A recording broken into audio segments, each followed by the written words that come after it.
Like, share and subscribe. नमस्कार दोस्तों, मैं संजीव सर आज से आपकी जीएस की क्लास स्टार्ट कर रहा हूँ। जीएस में हमने आपको पहले बताया था कि जीएस में हिस्ट्री का जो पोर्शन है उसको भी पहले पढ़ाया जाएगा और आगामी जो परीक्षाएं हैं जैसे बीईओ, समीक्षा अधिकारी और यूपीपीसीएस प्री, इन्हीं परीक्षाओं को ध्यान में रखकर हम आपकी हिस्ट्री को पढ़ाएंगे ताकि ज़्यादा से ज़्यादा आप लोगों को इसका लाभ मिल सके। तो आज बात करेंगे हम लोग इतिहास की। इतिहास पढ़ने से पहले हम लोग सबसे पहली चीज़ समझ लेते हैं कि इतिहास होता क्या है। किसी भी सब्जेक्ट को पढ़ने से पहले हम उस सब्जेक्ट के बारे में जानते हैं कि इसकी शुरुआत कहाँ से हुई, इसकी उत्पत्ति क्या हुई, कहाँ से हुई और इसका मतलब क्या है, क्यों इतिहास को पढ़ते हैं या इतिहास से हमें क्या सीख मिलती है। तो इतिहास का अर्थ अगर बात करें तो इतिहास का अर्थ होता है वर्तमान और भविष्य।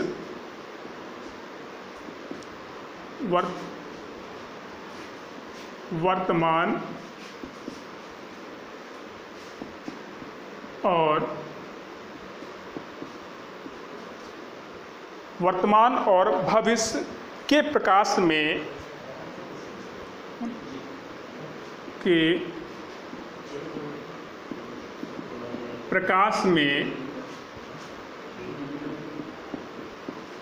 अतीत की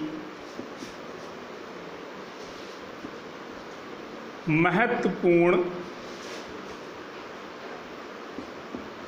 घटनाओं का वर्णन। यानी इतिहास का क्या अर्थ होता है कि वर्तमान और भविष्य के प्रकाश में अतीत की महत्वपूर्ण घटनाओं का वर्णन। इतिहास से हमें क्या सीखने को मिलता है या क्यों इतिहास को पढ़ते हैं। इतिहास हमें यही सिखाता है कि जो गलतियाँ या जो हमसे गलतियाँ हुई हैं उन गलतियों से सबक लेते हुए हम बेहतर भविष्य का निर्माण करें। अब अगर बात करें इतिहास की, शब्द की उत्पत्ति यानी इतिहास की उत्पत्ति, यानी ये जो शब्द है इस शब्द की उत्पत्ति कहाँ से हुई या कैसे हुई। तो आपको पता होता है कि इतिहास शब्द की जो उत्पत्ति है 484 बीसी में यूनान में एक व्यक्ति का जन्म होता है और उस व्यक्ति का नाम होता है हेरोडोटस। एक व्यक्ति का जन्म होता है, उस व्यक्ति का नाम क्या होता है? हेरोडोटस। दरअसल जो इतिहास है ये आपका यूनानी शब्द है। ये इतिहास है, ये क्या है? यूनानी शब्द जो कि हिस्टोरिया से निकलता है, हिस्टोरिया से मिलकर बना हुआ या हिस्टोरिया मतलब होता है अनुसंधान, रिसर्च। तो इसके जो शब्द है हेरोडोटस का जन्म होता है और हेरोडोटस ने एक पुस्तक लिखी थी। उस पुस्तक का नाम था हिस्टोरिका।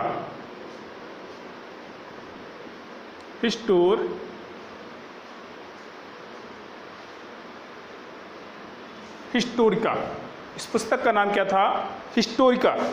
इसमें इन्होंने यूनान व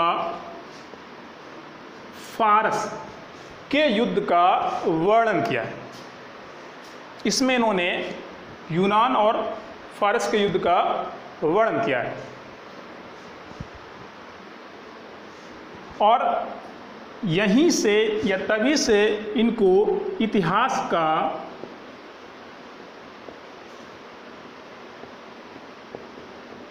पिता माना जाता है।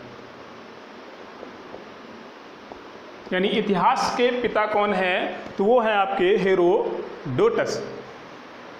क्योंकि इतिहास कैसे आता है या इतिहास का अर्थ क्या है? जो आपका अतीत की जो घटनाएं होती है उन घटनाओं का जो क्रमबद्ध तरीके से, या कह सकते हैं जब किसी व्यक्ति के द्वारा किसी घटना का क्रमबद्ध तरीके से वर्णन क्या कहलाता है? इतिहास। किसी घटना का किसी व्यक्ति के द्वारा क्रमबद्ध जो वर्णन होता है वही आपका कहलाता है इतिहास। तो इतिहास के पिता किसे माना जाता है? हेरोडोटस को। यूनान में एक और ऐसे व्यक्ति हुए हैं जिनका नाम था थ्यूसिडाइडीज। 411 बीसी में एक व्यक्ति और थे जिनका नाम था थ्यूसिडाइडीज।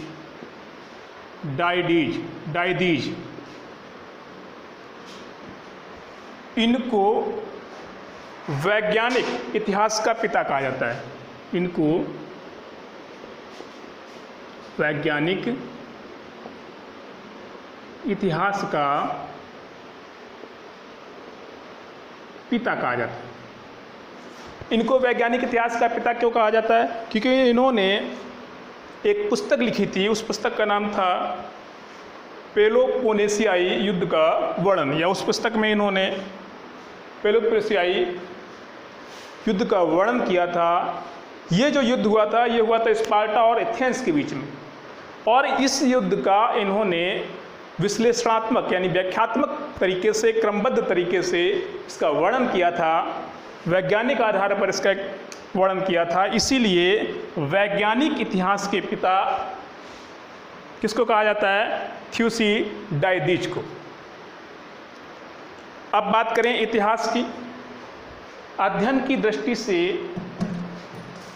अगर हम अध्ययन की दृष्टि से इतिहास की बात करें, पहले एक बार इसको एक बार देख लेते हैं। यहाँ पर स्क्रीनशॉट ले लो इसका। इतिहास जो शब्द है इसका अर्थ क्या होता है? वर्तमान और भविष्य के प्रकाश में अतीत की महत्वपूर्ण घटनाओं का वर्णन। ये इतिहास है, ये कैसा शब्द है आपका? यूनानी शब्द है। कहाँ से आया शब्द? तो ये शब्द आया आपका कहाँ से? यूनान से। किससे आया है? हिस्टोरिया शब्द आपका आया है, यूनानी शब्द है, और ये किससे आया है आपका? हिस्टोरिया। हिस्टोरिया शब्द से आपका हिस्ट्री बना है, और इतिहास के जो पिता हैं या इतिहास के जनक माने जाते हैं वो कौन माने जाते हैं? हेरोडोटस। इन्होंने कौन सी पुस्तक लिखी थी? तो हिस्टोरिका। वैज्ञानिक इतिहास के जो पिता माने जाते हैं वो माने जाते हैं आपकी ये थ्यूसिडाइडीज। अब अध्ययन की दृष्टि से अगर इतिहास को देखते हैं तो इतिहास को अध्ययन की दृष्टि से 3 भागों में बांटा गया है।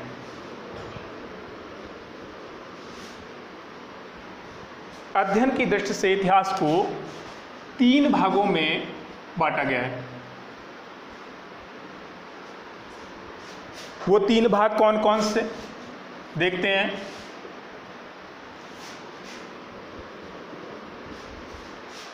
पहला जो भाग है उसे कहते हैं प्राग ऐतिहासिक काल। पहले भाग को कहते हैं प्राग ऐतिहासिक काल। प्राग ऐतिहासिक काल क्या होता है? प्राग ऐतिहासिक काल वो काल होता है जिसमें लिपि व लेखन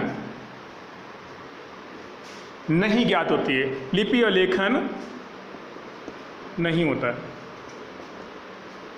यानी ऐसा काल जिस काल में न तो लिपि का उद्भव हुआ था, उत्पत्ति हुई थी, और ना ही लेखन प्रक्रिया थी। यानी जिस काल में साहित्यिक स्रोतों की जानकारी नहीं मिलती है, ऐसे काल को कहते हैं प्राग ऐतिहासिक काल।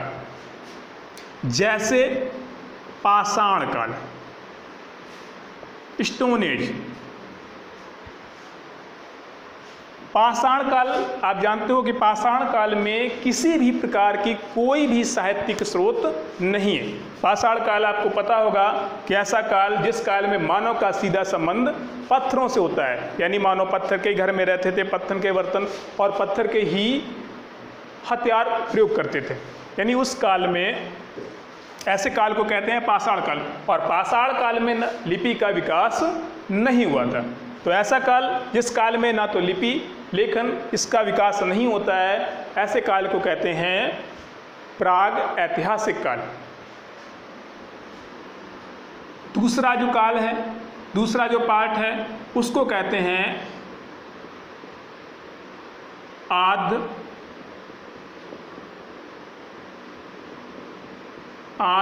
ऐतिहासिक काल। ये क्या होता है दोस्तों, आद ऐतिहासिक काल? तो आद ऐतिहासिक काल, आद ऐतिहासिक काल कहते हैं एक ऐसा काल जिसमें लिपि तो है लेकिन उसे पढ़ा नहीं जा सका, पढ़ा नहीं जा सकता। यानी इस काल में लिपि है, लिपि का विकास हो चुका है, लेकिन उस लिपि को अभी तक पढ़ा ही नहीं जा सका है। जैसे एग्जाम्पल की अगर बात करें तो सिंधु घाटी,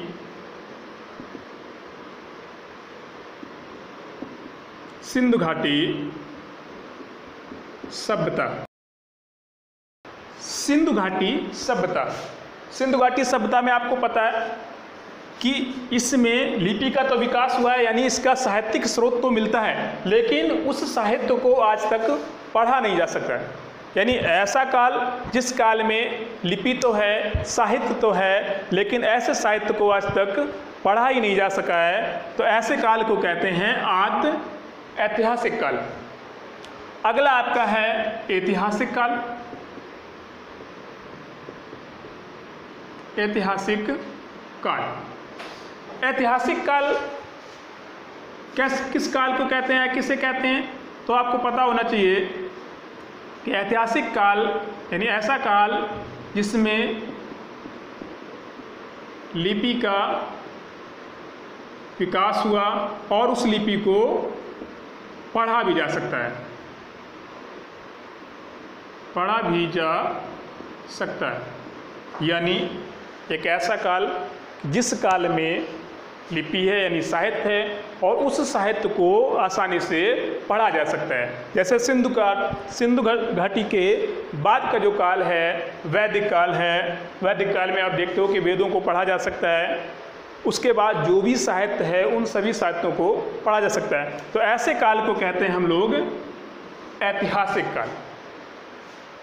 तो इसी ऐतिहासिक काल को ही हम लोग पढ़ेंगे और इस काल को, देखो साहित्य जो पढ़ना है उसको पूरा तो नहीं पढ़ा जा सकता है, लेकिन जो एग्जाम की दृष्टि से महत्वपूर्ण है उसको ही ध्यान में रखकर हम लोग पढ़ेंगे।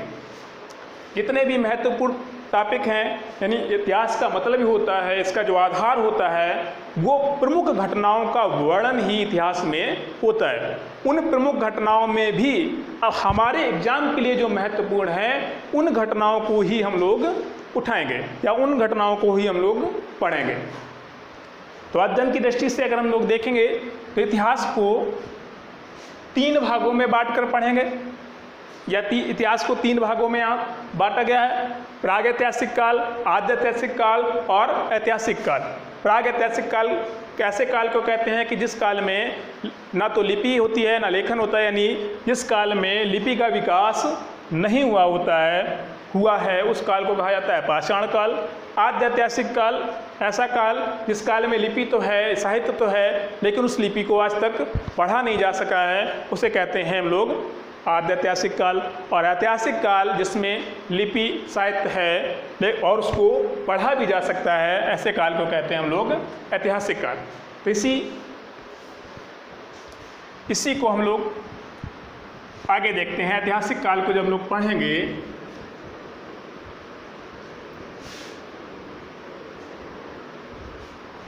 तो ऐतिहासिक काल को भी हम लोग 3 भागों में पढ़ेंगे। दोस्तों किसी भी देश के इतिहास को पढ़ने के लिए उसको 3 भागों में बांटकर ही पढ़ा जाता है। इतिहास को हम लोग अध्ययन की दृष्टि से देखेंगे तो इसको 3 भागों में बांटकर पढ़ा जाता है। एक जो पहला भाग होता है उसे कहते हैं प्राचीन इतिहास। तो इसमें हम लोग पढ़ेंगे भारत का प्राचीन इतिहास। दूसरा जो पार्ट होता है इसको कहते हैं मध्यकालीन इतिहास। और तीसरा जो पार्ट है उसको हम लोग कहते हैं आधुनिक इतिहास। पहले हम लोग भारत के ही इतिहास पढ़ेंगे और लास्ट में हम लोग विश्व का इतिहास भी डिस्कस करेंगे। तो प्राचीन इतिहास, मध्यकालीन इतिहास और आधुनिक इतिहास। किसी भी देश का इतिहास पढ़ने के लिए उसको 3 भागों में बांट कर पढ़ा जाता है, प्राचीन, मध्यकालीन और आधुनिक। अब प्राचीन इतिहास की शुरुआत, अगर इसमें जो प्राचीन इतिहास में जो हम लोगों को चैप्टर देखने हैं, इसी में हम लोग प्राचीन कालीन इतिहास में ही हम लोग पाषाण काल का जो महत्वपूर्ण पार्ट है जिससे क्वेश्चन जो फंसते हैं उसको देखेंगे। इसी में हम लोग सिंधु घाटी सभ्यता देखेंगे।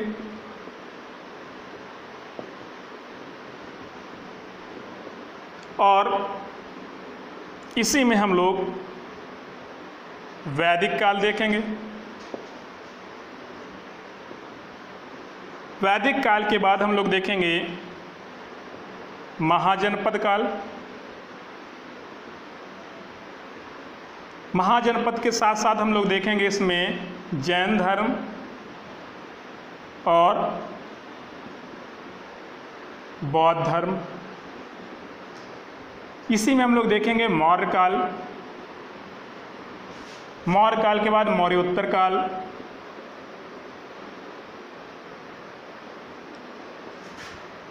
इसी में हम लोग देखेंगे विदेशी आक्रमण।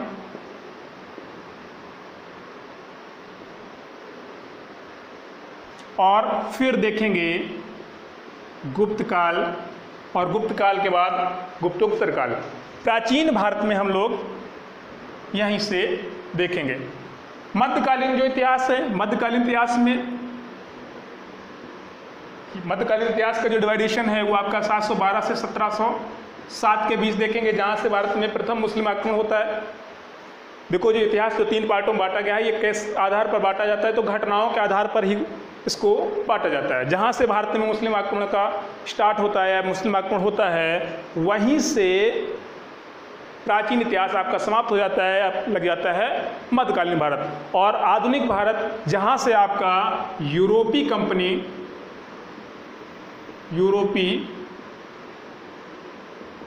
कंपनियों का आगमन होता है, वहाँ से आधुनिक भारत आपका स्टार्ट हो जाता है।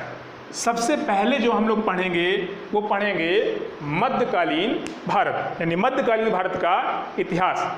तो आज जो हम लोग चैप्टर डिस्कस करने जा रहे हैं, जिस चीज़ की शुरुआत कर रहे हैं, वो करने जा रहे हैं मध्यकालीन इतिहास, यानी 712 से 1707 औरंगजेब की मृत्यु तक का इतिहास आज हम लोग पहले पढ़ेंगे। इसके बाद हम लोग आधुनिक भारत पढ़ेंगे और आधुनिक भारत के बाद सबसे अंत में हम लोग पढ़ेंगे प्राचीन इतिहास। ठीक है।